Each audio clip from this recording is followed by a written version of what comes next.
Gun Nation. You're just jealous because you haven't gotten one. I don't give them. Let's put it that way.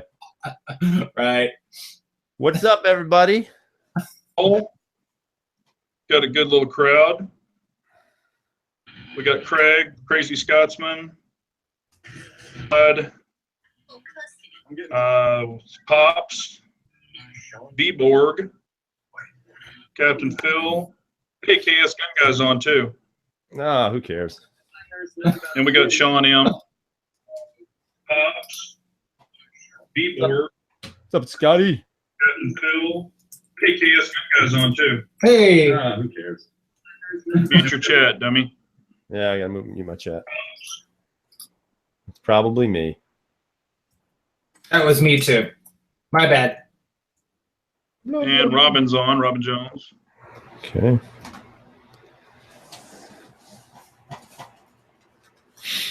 Uh-oh, I've sent too many texts already. Oh, did you get locked up or something? Yeah. Thank you for reminding us of that, Coda Boy. We appreciate you. I've sent too many texts already. Got David Gass. Hey, we got Paradox on. Hello, Gun Nation. Hello, Sweet everybody. Green P01. What's up, everybody? Papa's Place. All right, we got 24 on. Okay, from Jesus is God, and it was for KSGunGuy only. That's right. He knows where it's at. So So get go it. ahead. What's going on? Jesus is God. What's your question? Spit it out, man. He's got Probably why would you carry a bigger gun? Well, a lot of people wonder that. Yeah. Is that are what the the question is? Why do you carry No, I'm joking. little girl guns? hey, Your Barbie gun? shut your mouth. You have one too. Suck it. I got We a got Big Al in. I don't really carry it as much as I should, probably. That's exactly. Logan White's in the house. Hello, Logan. Woo! All right, so it's now 8:01. You want to give them another minute, or do you want to start talking about something relevant? Well, since we already have, real quick, I do want to say something, and I'll bring it up again while everyone's on. A new YouTube channel that started up. Young guy, he's actually a Texas guy, really nice guy. He and I have personally been talking. Changed his station name or his channel name to 7 Up, 3 Down. And it hasn't logged in yet, but you can go to my favorites or my channels, 7 Up, 3 Down. And if you wonder why that name is he actually only has 7 fingers. He was in a hunting accident and lost 3 of them. Oh. He's in the CZ group and got a Shadow 2 and does some really funny videos and lawnmower and stuff like that. So actually a really nice guy, and he's going to do a shoot with me in 2 weeks. We're going to do that gun match again, and he's going to go down there with me and do it. So it's 7 Up, 3 Down. Just logged his channel in today. So go into my channel's favorites or subscriptions, and you'll see him in there. Only got about 20 subscribers. What's up, all Logan? right. What you got, 17? What's that? What you got? What I got? I guess we can start talking about the Sig stuff. I don't think anybody on the panel actually wants to bash Sig. I think Sig is trying to address whatever problem came up with their gun. Still a little confused why it's not a mandatory thing, just a voluntary. A little disappointed we haven't heard much from them, but I guess it's going to take a lot of time since I believe there's like 500,000 of these units out there. Right. I already contacted them. I know that KS did, and I'm just waiting to hear from them. And then also Apex is also recalling their triggers because they could not guarantee that the gun wouldn't go off accidentally. So I actually just mailed out my trigger back to them.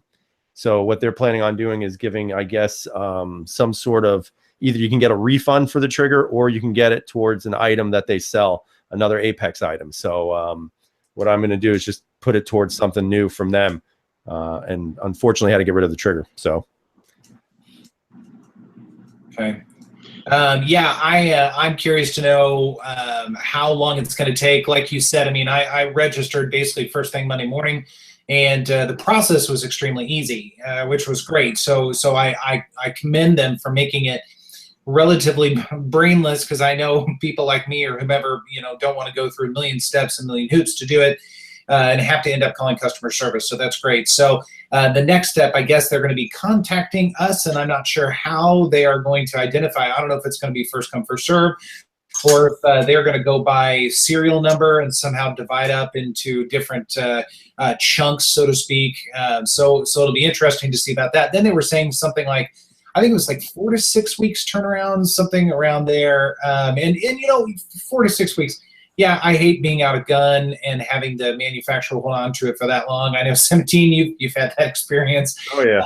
Right. But hopefully, hopefully it's worthwhile. And the only other thing that I'm curious about is the new trigger. Now, they're saying, in fact, I watched the video tonight, Legally Armed America, I think, had a kind of an update on this as well. They were going directly off the website itself, and I think it was saying that essentially the trigger itself, the trigger pull, should be basically unaffected by this. And I'm fine if it's the same. I'm fine if it's a little bit better.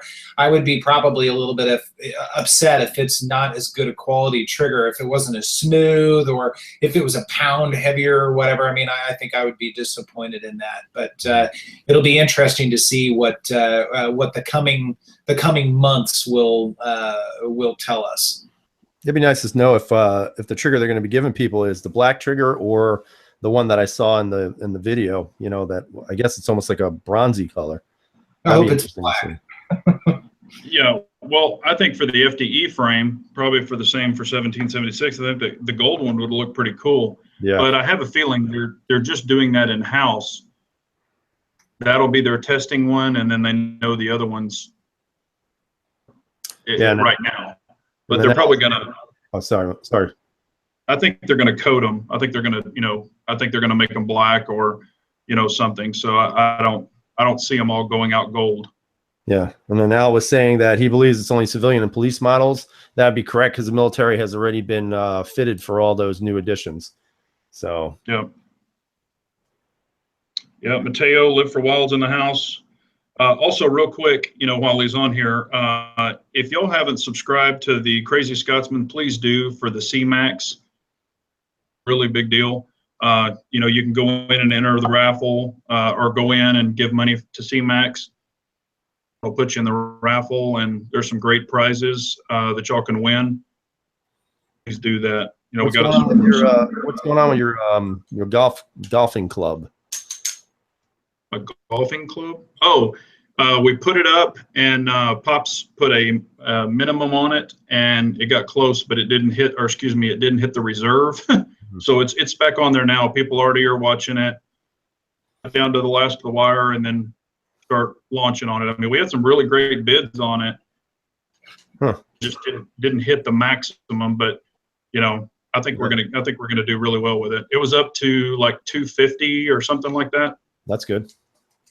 I think it's going to do well, but we ran it again. So it's running right now. So if y'all are interested in the putter, new update, so you can just go in there and it's got the eBay site on it. Just tap it. It'll take you right to it. Very cool. And the proceeds go to CMAX. And so also, guys, don't forget the AbadonApparel thing is ending soon, ends in August. So check out that website, AbadonApparel.com. I actually just bought a couple of shirts today. So, do that for CMAX. The least you guys can do if you haven't already. And yeah, and that is going to be a collector shirt. So after this run, that CZ Mafia for Life will be canceled. So we're shutting that shirt down. So grab it up. And I know he's already sold a lot of them. So heck, I bought 3 of them already, and I guess you got 2. KS got some. Yep. Hey, all right. So there's a question out on the floor. This is from Jesus is God, and he was thinking about buying a Charter Arms 357 Pug.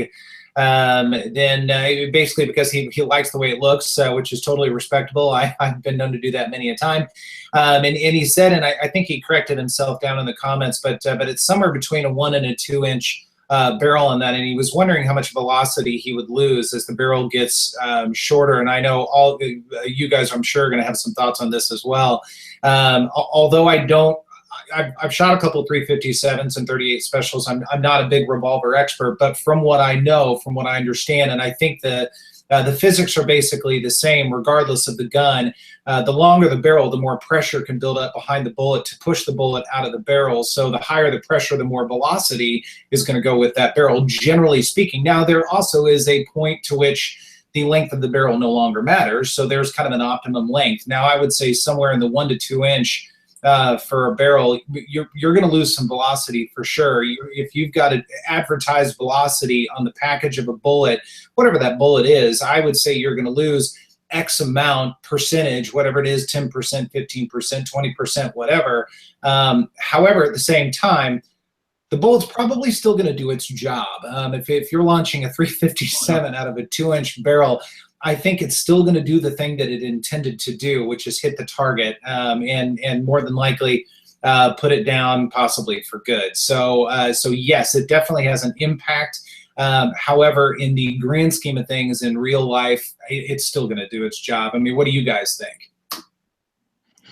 Yeah, I mean, 357 is a fine round, and it is going to be snappy in a shorter barrel. We all know that too. You're going to get a little pop to it, but with the 357, you can run 38 too.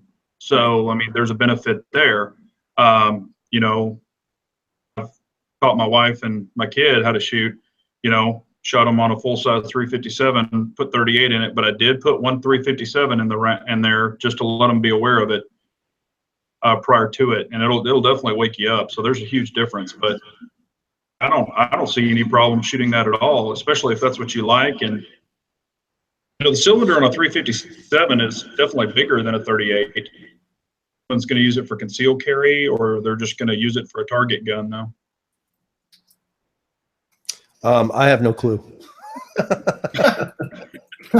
No idea. I mean, I was just reading some stuff as you guys were talking, just to see if I knew what the hell I was talking about, and I realized very quickly I had no clue. So I'm not going to tell you what you should do.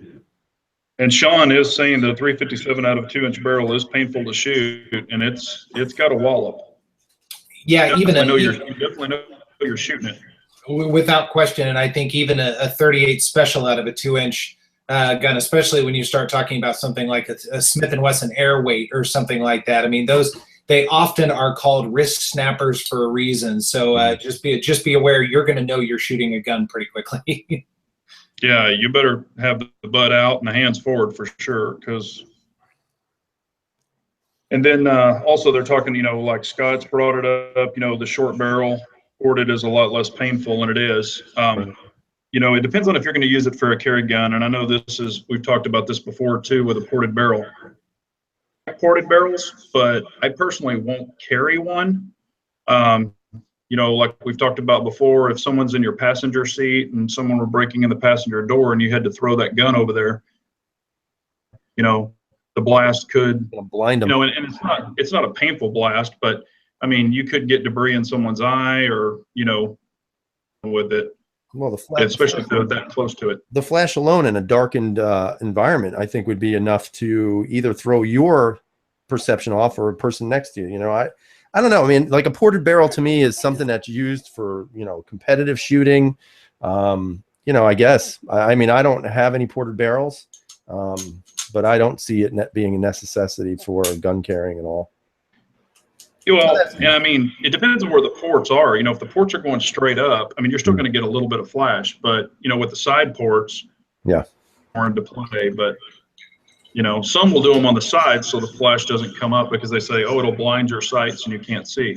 Well, when you're shooting at night, it doesn't matter if you have night sights on or not. You know, the flash sometimes can blur out your sights no matter what. But matter of fact, 7-Up just, you know, he's on here. So, but 7-Up just did a test and he shot at night and was showing everyone. And he did a chicken test. He has a piece of chicken where he's shooting it and showing it singed on the chicken. Give you an idea what it might do to your face. Yeah. I don't mind ported barrels. I have one kind of hang up with them, and I had a Shield Performance Center for a while. It was a neat gun. I really enjoyed it quite a bit. Fantastic trigger and everything. There was one thing I noticed. Now, keep in mind, I shoot at an indoor range, so everything is amplified anyway. But when you start shooting a ported barrel, especially in an indoor range, I will tell you, at least on short barrel weapons, you know very quickly you are shooting a ported barrel, because the percussion, not only from a sound standpoint, but actually, I will tell you, you feel it in your upper body as well. And even out of what is really just a small gun, I mean, it really kind of takes you by surprise a little bit. And I sort of wonder, in a self-defense situation, how that would do. I mean, obviously it would do its job in keeping the muzzle rise down a little bit, hopefully, if you've got some good fundamentals. But it could also, it could deafen you, I would think, pretty quickly too, especially in closed quarters. So it's got its advantages and disadvantages, I think. Can we address, go ahead. I was just going to say, I think it also needs to be up to that person's discretion. If they choose to do it, hey, by all means, do it. Everybody's going to have a varied opinion. Captain Phil had a question for, I guess, us all. Says, I'm looking for another EDC. Currently carry a Glock 43 with a +2 and Ameriglow cap sights. Any suggestions other than the shield? Really would like something comfortable with all this summer heat. So what do you guys think about that? Well, I think you guys have the answer to that. I mean, y'all both own them. Yeah. Go ahead, Cass. What do you think? Well, I will only speak for me, although I think you would probably agree. I would say, I mean, I'm a huge fan of the Walther PPS M2. Although the Glock 43 is also fantastic. I've had a great time and have carried one many times in the past, and shield's great as well. It's remarkable. There are so many good options out there. Getting ready to test this little fella. The car S9. Don't worry, I'm not muzzling my head, and it's unloaded. But the PPS is just, it's hard to beat the ergos on that. I mean, it's a fantastic firearm. Yeah, I'm gonna have to second that. I think this the PPS, the M2, of course. I don't know how you feel about the first generation of it, but this is a gun that I actually preferred over the shield. I had a shield, and I actually wound up selling it because I just preferred carrying this. I like the way it shot better. There are options for sights. So if you're worried about getting sights, I have excess sights on these, but with the standard dot, and you can find plenty of sights out there. But it was kind of interesting because this past weekend I was carrying two guns. Klinger finally, sent us this little thing here, and I actually was carrying this in my pocket the whole weekend, and it worked pretty well. It was pretty cool to have this thing in my pocket. Fit well, no issues. Was able to come out of the holster. And it basically looks like you're carrying a giant wallet in your pocket. So I'm assuming if somebody asks me for my wallet, I'm going to give them a blast to their face that they're not going to be expecting. But, one gun that I will bring up that I really enjoy and own and won't ever get rid of it is my Shield 45. Totally different trigger, totally different texture, and it's a phenomenal shooting gun. It's so low recoil for a 45. It's unbelievable. 5 is a great pistol, I think, too. There was another question just a moment ago. This was from Logan. He was asking if we prefer striker fire or rim fire guns. That's a great question. What do you guys think? Big J, what do you think? Okay. Those are two totally different animals, really. I mean, kind of. Say over striker and a rim fire, I would probably say striker. Okay. Yeah, I'm going to say the same. Just easier. I like them better. And I would probably echo that as well. Just from if I have my choice to take a couple of different guns to the range, I'm probably going to take probably a 9mm striker fired gun if I have to. But there is a great place for 22 long rifles and other small caliber guns. I mean, for a couple of things, they're great training utensils or training tools, I guess I should say, not utensils, because you can get some guns that are modeled very closely after the real thing, especially like Smith & Wesson M&Ps and some of those guns that are very good quality builds. The same mechanics, and you can shoot them on the cheap, although not as cheap as you could, 7 or 8 years ago. But also they're a good teaching tool for new shooters, so they don't get scared of a gun. I've made the mistake of taking a couple people to shoot for the first time and doing like a Glock 19, which you would think, it's like the Honda Civic of guns. But at the end of the day, I probably should have done a 22 or something to make it a little bit easier to get into and not quite as there's not as much sensory overload. So 22s have their place, and they can be just a huge amount of fun to go out and plink with. But I also prefer a bigger gun. Yeah. And go ahead. Big Johnson, go ahead. Oh my God! Oh my God! Is he having the big one? What? No, I saw you keel over, man. I got word. 911. Man down. No, there was a bottle on the floor. The CZ P09 with that 22 conversion on pistol to shoot. I mean, you're using your existing loader for training. It really shoots like a BB gun. I mean, I've got a video on it. You can just see it. It doesn't even move. Yeah, that's what I was going to add. You know, instead of going out and buying a 22 that is an identical copy of the gun, what do you guys think about like an airsoft type of gun? I know it sounds kind of ridiculous, but I actually bought my son a PPQ airsoft gun. Go figure. And you know, we go out and shoot it. And it's actually pretty cool. The slide comes back, has a little bit of a kick to it, but I would say that it's very close to a 22, the way it feels in the hand when it's shooting. You know, and it cost me, I think, $80 to get it, as opposed to paying, you know, several $100. He has them. Coda Boy has one, and I think it's a really cool training tool, especially for a young person. Oh, I see no problem in it. Me personally, for myself, I wouldn't. I don't need one. But I think getting a younger person into firearms, or maybe a recoil sensitive person, by all means, do it. All right. So I actually have a question for everybody out there who owns a P10. This one's kind of an interesting one. So when and if you get a chance to look at your P10s, I'm just curious that I want you guys to look at your guide rods inside your gun. And when it hooks up to the locking block at the bottom here, you'll notice there's like a little cut in. It's almost like a U. And I want you to see if you have the polymer guide rod, put it in place where it belongs, rack the slide a few times, pull the trigger, then take down the gun and see if the guide rod has actually moved out of position. I'm just curious to see if that's happening to anyone else out there. Because and the reason why I'm bringing this up is because the two guys with me tonight know where I'm going with this. I actually shot the P10, and I was really excited to go out and shoot it because I was shooting it against the Steyr. And I got to tell you, man, this gun is just ridiculous. If you have not bought a Steyr, you guys don't know what you're missing yet. But I was going to shoot them back to back to see, what they felt like, because they really, to me, are very comparable handguns. And I had 12 failures in the P10 that day, 12. And I only shot 50 rounds because after the 12th failure, I was like, screw it, I'm not going to shoot it anymore. And what was happening was I had 10 failure to eject, and then I had 2 double feeds. Now, my brain was kind of going around this saying what was causing it. Now, I will tell you in full disclosure, the DPM system is in this gun. And stupid me, I didn't bring the other guide rods or recoil springs with me at the time. But I didn't think I would need it because I already tested this gun. And the gun had no problems. For whatever reason. Did you use different ammo? No, I was using Federal 115 grain. Probably could have used heavier ammo, and I didn't have anything else with me, and I wasn't about to go and buy some at the range, because I'd have to sell a kidney. And so I decided to just, shoot what I had. The Steyr was flawless, the Glock was flawless, and they both were running the DPM systems in those.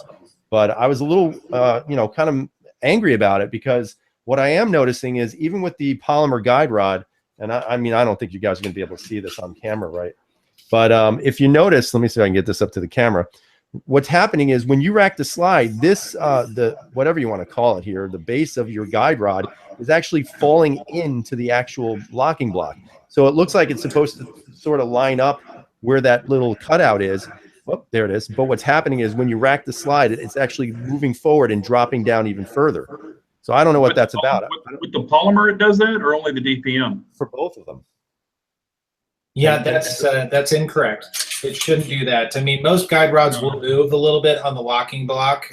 However, they will usually move outward from it a little bit. I mean, Glocks always do that. Anytime you take apart a Glock, if you just lightly press on the back of the guide rod assembly, it'll always move back into place. So totally normal. But I would say if it's moving the opposite direction towards the barrel, there's something going on there. Yeah, I mean, I just noticed it. I would never have thought about checking that out, but when I took the gun down at the range, I noticed that it was out of place. So when I came home, I swapped out the newer DPM system with the polymer guide rod, and I racked it a few times, and the same thing. It actually drops down. So it's not like it's moving or shifting back and up. It's actually shifting forward down. So I'd like to see if anybody else is having that issue. Maybe I can get a free gun out of it.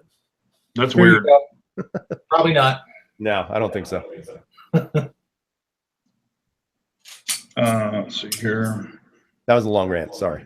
No, that's a good rant. That's interesting stuff. I mean, I'll certainly pay attention to mine, but I have not noticed that at all. Yeah. And I mean, it shouldn't matter, but have you flipped the spring around? The actual recoil spring? Yeah. You know, flipped it around on the polymer guide rod. That shouldn't matter, but I'm wondering if one has,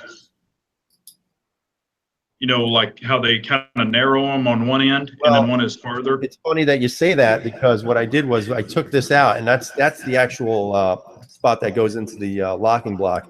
And, you know, when I compared this to the polymer is actually thicker and this is thinner. But even the polymer guide rod was doing that. I was curious if it's something unique to mine, or if this is something that a lot of other people are seeing, you know, because you can't really get a straight answer from half the people on YouTube, you know, because then they get their feelings hurt if you talk shit about a gun. So, you know. That never happens. No. Oh, and for all my CZ brethren out there, I'm in Tulsa, Oklahoma this week, and I went to a place called Sooner Guns. You know how I feel about Sooners, but it's called Sooner Guns, and they are literally the CZ honeypot. I mean, they had 16 CZs in stock, and I've never seen that. And they also had a Tanfolio Hunter 10 millimeter, which is an incredible pistol. That I really, really love that pistol. And then they had a Tanfolio 38 Super Match, and all of these were in stock. But you bought I can't buy a pistol in Oklahoma. I can't buy a pistol in Oklahoma, or I have to ship it back to Texas. Yeah. I can't buy a pistol in New York. Don't feel bad. I don't need a coupon. Yeah, I do. Hey, so Sean has a question. Anybody, whether on the panel or in the audience, do you have any experience with the Glock 30S?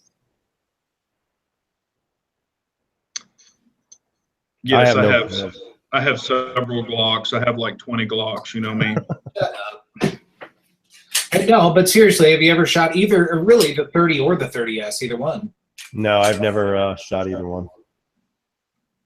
It's too much. Too manly for me. So I've owned a couple of 30 SFs. I've never owned a 30S, but I've shot one a couple of times. I prefer the standard 30 with the SF, the short frame. I think those are really comfortable. The 30S, if I'm not mistaken, has the thinner slide, so it's more the width of maybe a 19 rather than a 21, something like that. So more designed for concealed carry. However, with a 45 ACP, and when you lose some of that steel, some of that mass, it means you're going to feel it that much more. And even a Glock 30, you can feel. Although again, they are fun guns. If you like a big bore gun and you don't mind carrying kind of a hefty little chunk with you, they're pretty awesome. I've always had a good time with those. But yeah, I mean they're good guns.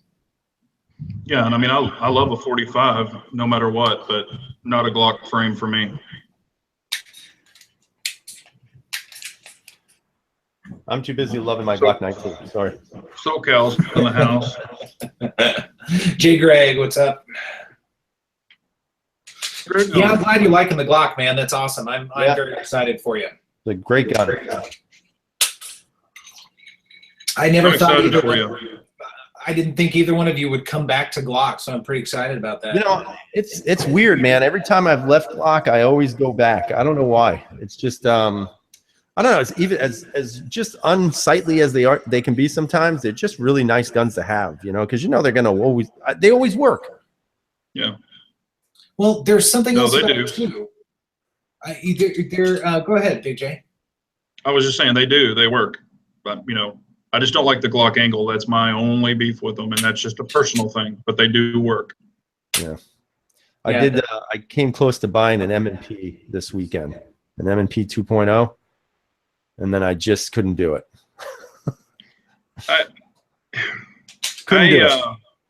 You know, I mean, we've talked about this before. I think losing the beaver tail on the 2.0 was a bad thing, personally. Yeah. And I'm not real fond of the steel little deals that they put in the front rail. It just feels kind of different, you know. Yeah. I don't really think the new trigger is all that much greater than the old trigger. No, and I always said that between the first M&P I owned and the second one, those two triggers were night and day. That second trigger I had, I believe, I may be wrong, is what is in those new M&P 2.0s. It was a very good reset, very nice trigger. There wasn't a lot of mush in there. So I mean, I'm still baffled by why they released that gun, especially in the size. You know, I know they were obviously going for military and police and all that other stuff, but you know, to have a gun like that and that size just doesn't make sense. But it isn't as ugly as that APX. KS is gun. Yeah, KS is trying to sell me on this. Oh, this gun is it's nice, isn't it? And I'm like, no, man, it's butt ass ugly. Whatever. I can't remember who it was. It might have been Mateo or Al or somebody. I know it was somebody out in the crowd, I think, tonight that was saying that the APX is so ugly, it's beautiful. And I think that is a fantastic statement, because it is true. It is not, at first glance, the best looking gun. But I will say, after putting the FDE frame, look at you laughing, the FDE frame on it, and then I put the black backstrap on it, I got to say, it's actually, I like it. I have grown to really appreciate it, and it is such a phenomenal shooter at the range. That is the sort of gun that you can put 1,000 rounds in one day, and you're not tired, you're not sore, you've had a good time, and you've probably shot reasonably well, because it's an easy shooter. And if those sights were just a little bit better, I think it would be a phenomenal gun. And so I've been impressed for the money. It's a good gun. It's not the greatest gun that's ever been invented. I'm not sure what is, but it's a good gun. Somebody took a fat girl to the prom. Wait, what? It's kind of thick on the top, and then the grip just feels really weird to me. It feels like really skinny, but then again, I have big hands, but weird to me. Yeah, it's just not a. Even though it's not. But then again, I am the guy who actually likes the Ruger American, so I don't know what that's about. Hey, that's why they make 31 flavors of ice cream. Everybody likes something different. That's right. That's exactly right. Let's see, we got some questions. Yeah, Mateo's saying losing the beaver tail and the M&P killed his interest in them. It did me too. I think that was a big mistake. I think they made the grip too aggressive. I held one again the other day. 17, I'm kind of like you. I wanted to revisit that, and I've had a couple people after the ugly APX video. I've had some people ask to do a comparison, or if I could only have one between the M&P 2.0 and the APX. I think that'd be a great video, and I think it's a really good comparison. So I went and looked at the 2.0 again, and you know, again, you can call me wimpy. I'll get my purse out in a moment, but I think that grip is just too aggressive. It's too much. I think they went a little bit overboard.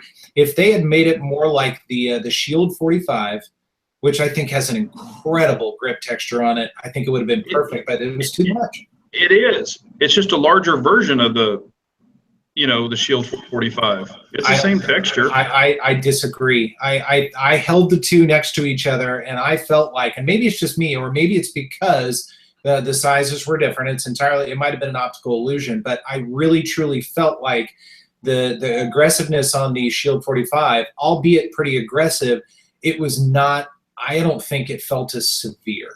Well, I will tell you, being aggressive, I've been carrying this Glock for the past couple of days. Yesterday I wore a t-shirt. Today I did not. Mistake. That's all I can say. The RTF grip is awesome. I love it, but holy shit, it rubs you raw. Does it really? You'll have to make an update on that. Yeah. So you know, wear a t-shirt. That's all I can say. Wear a t-shirt underneath your main shirt, and you'll be good to go.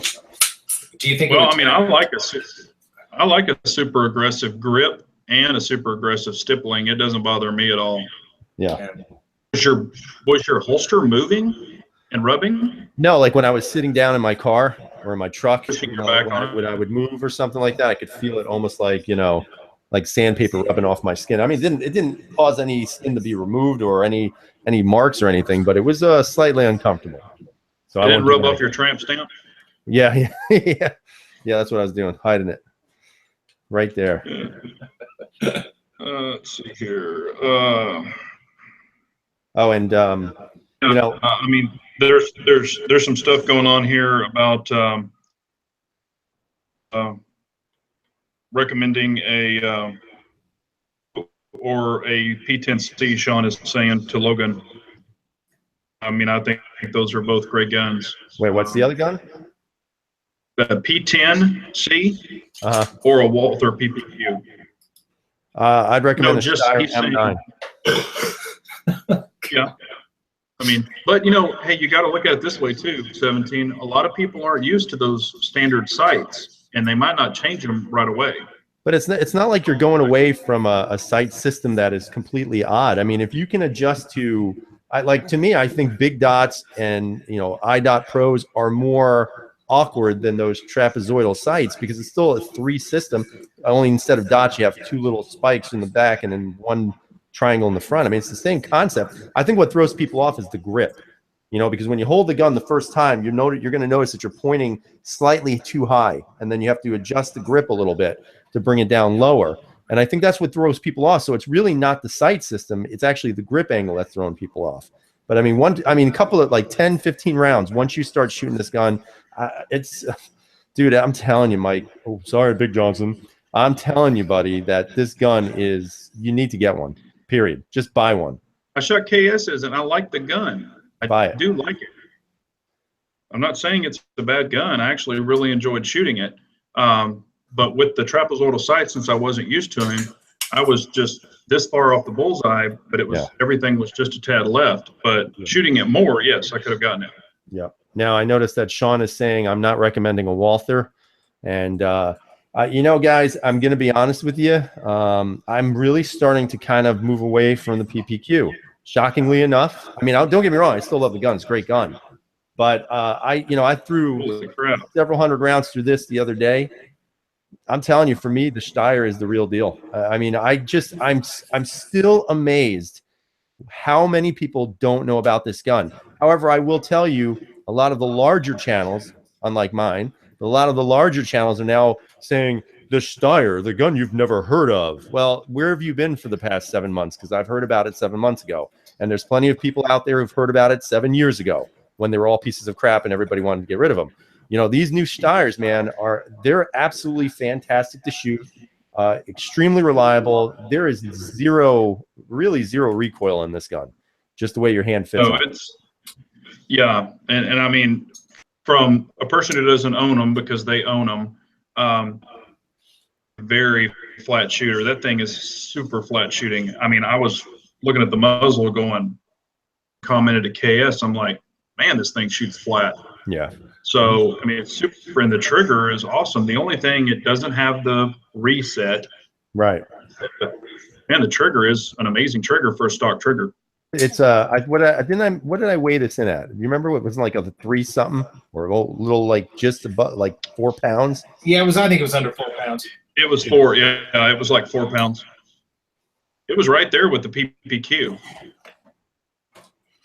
Hey, Jay Greg made a good point. He was talking about the trapezoidal sights take some time to get used to. I would agree, Jay Greg. It takes a few magazines to get used to it, but once, like 1776 said, once you get the grip angle down, those sights become very natural. Look at that, very natural, very quick. And I was saying in the comments just a moment ago, one thing that I love about the Steyr, it can get up and run really fast, and I like to shoot fast. That's just I prefer it. It's more exciting, it's more fun, and it'll get up and run, and it'll shoot incredibly accurately for how fast it'll go. Even you don't, when you're shooting fast, you don't need a reset. Who gives a shit about reset?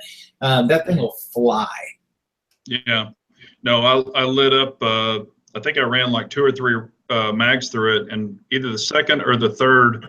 Yeah, that's a good pull. the second or the third mag, I lit it up and it still shot flat. I mean, Yeah. it's a great shooter. And I was looking at is I have so many guns and so many mags. Then I would be bringing in another gun and another 5 to 6 to 7 mags. Yeah. Saying I won't ever get one. Right. Green one, the new green one's pretty cool looking. I've seen it in person and it looks pretty nice. Yeah. I mean, it's very easy to double tap on this gun, even without that soft reset. It's very, very easy. Yep. But you know, for whatever reason, I tend to have better trigger control on this than other guns, even though there's not a really strong positive reset. But I just think when it resets to its regular position. So, you know, Yeah. take that for what it's. I would agree with that. So, and no. Yeah, they have a comment on here asking how much Steyr was paying you, 17. They don't pay me anything, guys. I don't get paid to do this, man. I should. I'm like their chief marketing agent right now because they don't have anybody else. Yeah. I know. I was going to say, man, if I got commission on CZs, I'd be a rich man. Walter just fired him. Yeah. Uh-oh. Now they didn't fire me. They never gave me. Well, that's not true. They gave me some hats and a T-shirt. So thanks, Walter. And a shirt. Yeah, your shirt too. Although remember they told me something was coming out in the fall, so we're gonna see what that is. You'll probably buy it. Yeah, I'm gonna buy it. Let's see here. A nice trigger on a range gun or race gun is awesome, but a carry gun, I'll leave the trigger stock. Jay Greg has a question. It says, a nice trigger on a range gun or a race gun is awesome, but on a carry gun, I leave the trigger stock. Going to be slapping the trigger like a $2 whore on a Saturday night, and that is true. But you know what? That's one thing. Even on my carry guns, you know, I like a nice trigger, and I've done some trigger jobs and things like that, and I'm not afraid to carry a gun. You know, I've got pound trigger and my 9C, and it doesn't bother me because ultimately you got to keep your finger off the damn trigger. But you know, I shoot that thing super accurately. Matter of fact, it's one of my most accurate guns. I'm surprised I don't carry it more than I do, but I'm not afraid of a light trigger. Yeah, I don't really change anything. If it, like Mateo said, if it's just a little bit too heavy, then I would. You know, the Glock 19 I think is a good trigger, but it's just a little bit on the heavy side. You know, the PPQ it's not a super light trigger. It's just that it's fully cocked, and I still think, like I'm gonna say again, Steyr's trigger is just really buttery smooth. I mean, it really is a very nice gun. It is. I don't have a problem with the heavier trigger on a carry gun. My only thing is it needs to be smooth. If it's a 6.5, 7 pound trigger, that's perfectly fine as long as it's smooth and you can concentrate on your grip, your sight alignment, your fundamentals, and not worry about, you know, any trigger crap going on or anything like that. But I think Jay Greg makes an awesome point. You know, if shit hits the fan, you really are going to be slapping the trigger. There's no doubt about it. And you're going to want a gun that works and some sights that you can see. Right. And you're going to be praying and hopefully not messing your shorts. Yeah, I agree with that. I mean, that's one of the things I usually say in the video is when you're doing the trigger, I mean, is it really, you know, unless you're sitting there purposely pulling that trigger and trying to hit a bullseye target, yeah, certainly a lighter trigger, a nicer reset. Yes, that matters. But if, you know, everything is going into fire and chaos, I don't care about reset. I'm not going to sit there and say, boy, this is a heavy reset. You know, I just want to make sure that when I pull that trigger, it goes bang every time. Yeah, Phil has a question. He said he's afraid of lawyers if you have to use it in a self-defense and using a lightened trigger. Okay. Just so y'all know, and I brought this up on other chats, I've got the firearms legal protection, okay? And I went to the last little meeting. There were 6 lawyers in there. That was brought up. I brought the question up, what if you lighten your trigger? If it is a good shoot, it doesn't matter if it's a 1 pound trigger, if it's a good shoot. So they've been through that where people looked at it and said, oh, you lightened the trigger or you used a performance load, a faster load or this or that or this. So have held up in court with altering the trigger. Now that was from those lawyers. I'm not speaking and I'm not a lawyer. You know, they've defended people that had tricked out guns. And hell, carrying a competition gun as a carry gun. So they, you know, said, hey, that's what he had on him at the time, and there wasn't anything. So yeah, and if that was the case, I mean, look at 1911s. Look how light those triggers are in 1911s. that's If you're exactly what I was fixing to say, man. You can get a 1.5 pound trigger or 2 pound trigger on a 1911. right. So I mean, Stop. if that's the standard trigger on a 1911, and all of a sudden they say, well, that was too light of a trigger. Well, that's what the gun has. I mean, that's what it is. There's only one part to that I may add to a little bit.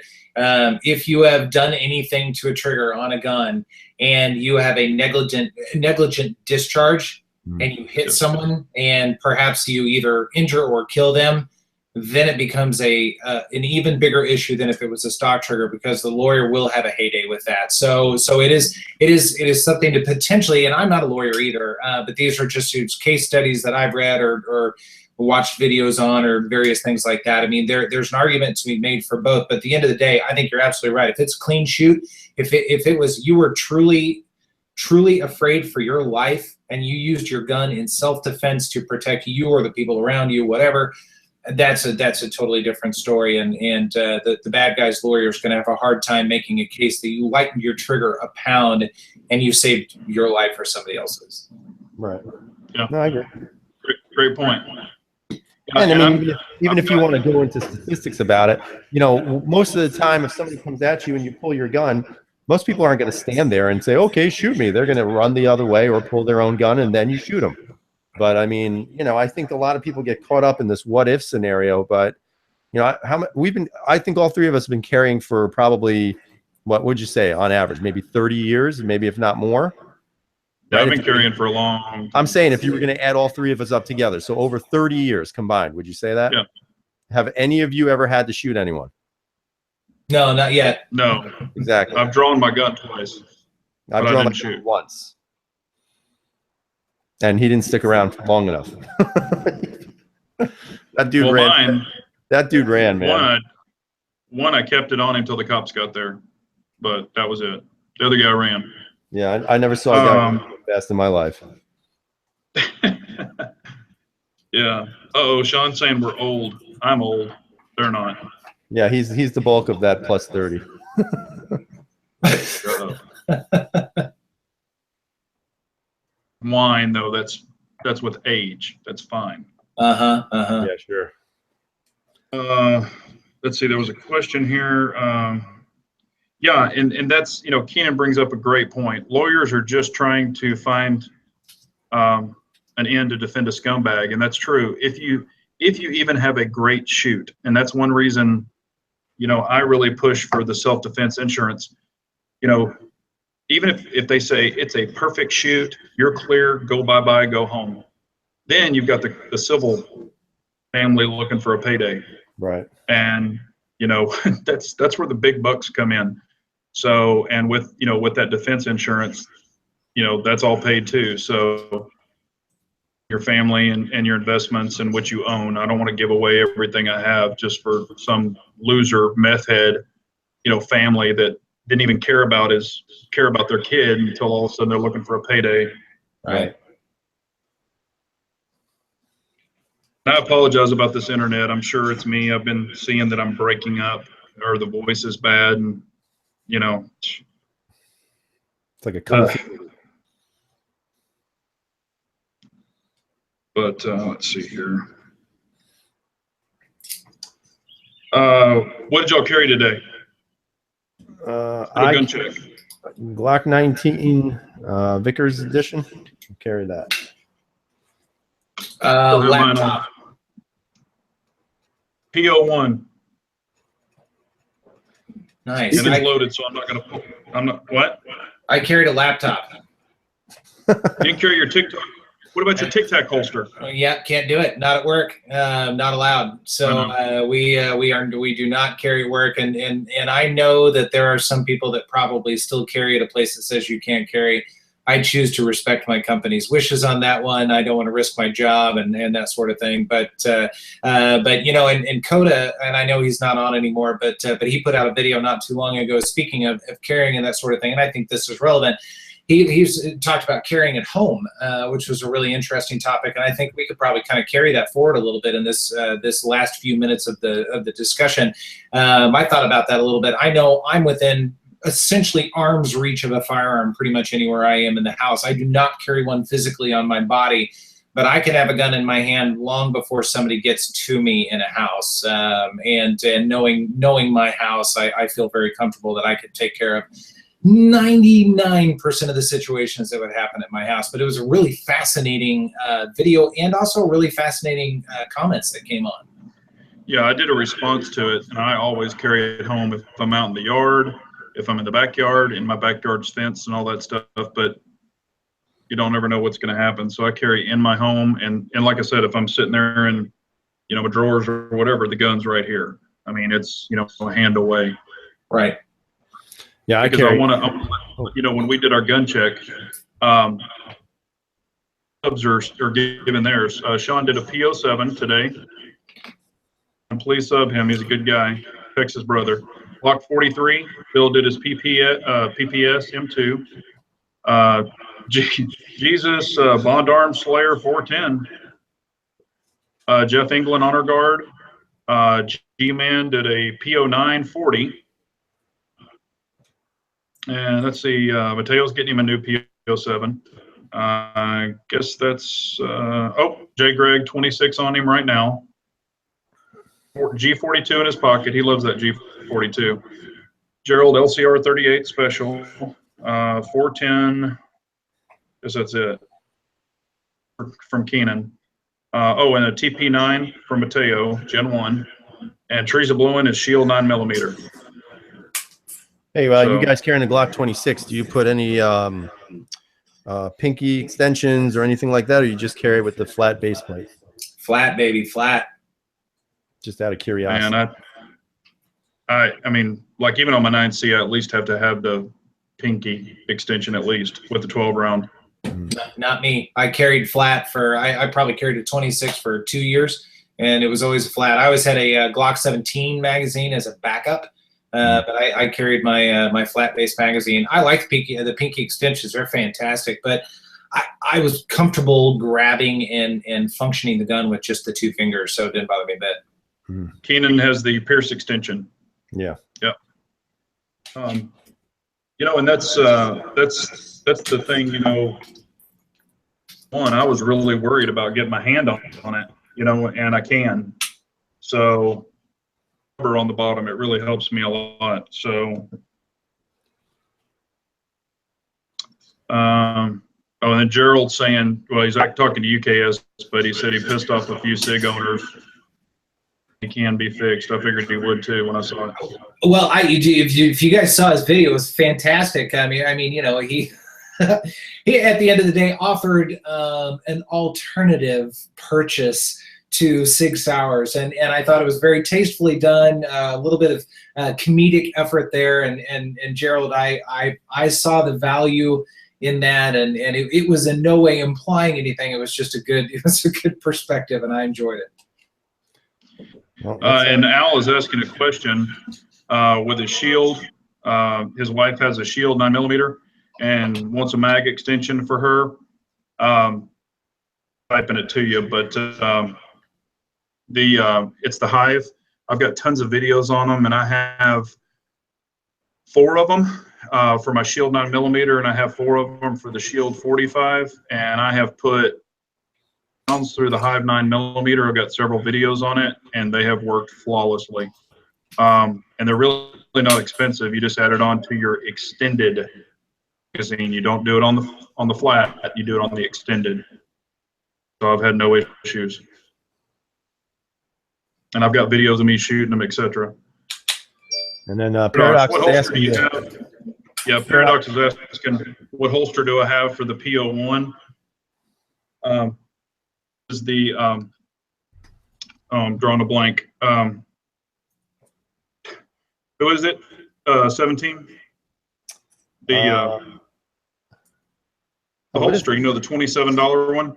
Oh, that's Mid-Atlantic Holsters, man. Mid-Atlantic Holsters. I've got reviews on them, and I did trim this one just a little bit right there for the lock grip. $7 to your house, and they're great. Yeah, Really good holsters. I have a 2A holster for my PO1. A lot of people felt it was a little bit too pricey because it had that whatever that is, suede backing to it, but I like it. You know, it's a nice holster. Works well. Yeah, and I've got videos on it too, and KS is, or excuse me, 17 has done videos on Mid-Atlantic. I mean, it's a great quality holster at a really great price. You can pick different colors too. Yeah. And do it from his website. Videos, and 17 does too. Go to the website. It's cheaper than eBay. Well, shall we kind of start wrapping things up, gentlemen? Sure. Yeah, go for it. Okay. Go ahead, All right, fair enough. Well, as always, thank every single one of you for joining us. This just gets better and better. We have so much fun with you guys, and have really gotten to know you guys and gals as well, Robin. And so this is just a ton of fun. Got some upcoming fun things on the channel. A couple of discussion videos, a few if I could only have ones. Those seem to be pretty popular. You guys might laugh, but I picked up a P10 the other day, and it's a blue titanium, and I thought it was just kind of cool, kind of different. So I'm excited to show that off, and the car S9. Excited to try that. So got some new things coming up here pretty soon. So very excited. Very cool. I just got word the other day saying, or from Arsenal, saying that the Strike B is still delayed thanks to the ATF. So thank you, big government. We appreciate you. So hopefully that'll be out in the next 2 months, and I still am on the list for that. I actually have another Glock coming at some point as well. Again, I can't control the judge, and I actually just did something today. And should I tell them or should I not tell them? Oh, go ahead. Because I am absolutely amazed by the Steyr, I'm actually picking up another one, and it's not an M9 or a C9 or a S9. It is the L9. There you go. But I'll probably have that next year. So, right. Yeah. And like KS, I'm going to do some more tabletop comparisons, you know, just showing you different aspects of each gun, so you guys can make a decision of what you like. Nice.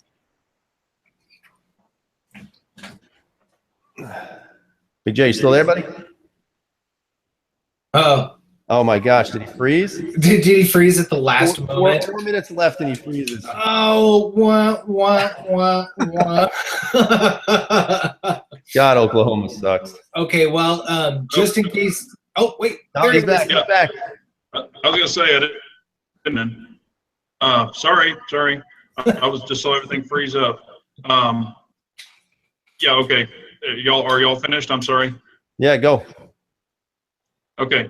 I want to bless this great Oklahoma internet, and I apologize for this, guys. You know, I travel a lot, and I got to deal with what I'm dealt. But I do want to remind everybody about this Crazy Scotsman giveaway for CMAX. Please give money. You're going to win some great prizes, or you've got a chance to. Also, check out AbadonApparel. You know, our shirts, CMAX's shirt. Matter of fact, the Humble Marksman's on there too. You know, pick up some gear if you'd like some. Then, you know, definitely thank y'all so much for watching and giving us y'all's time in the evening. We really do appreciate it. Please smash the like button. All of us, please subscribe. And, you know, go to 7 Up, 3 Down, you know, show him some love. We're all trying to help smaller channels grow. That's what it's all about. You know, we were all small channels at one time. Yep. I still consider myself a small channel compared to a lot of the guys. That's true. We really appreciate y'all so much. It really means a lot for y'all to give up an hour, you know, on your Wednesday night for us.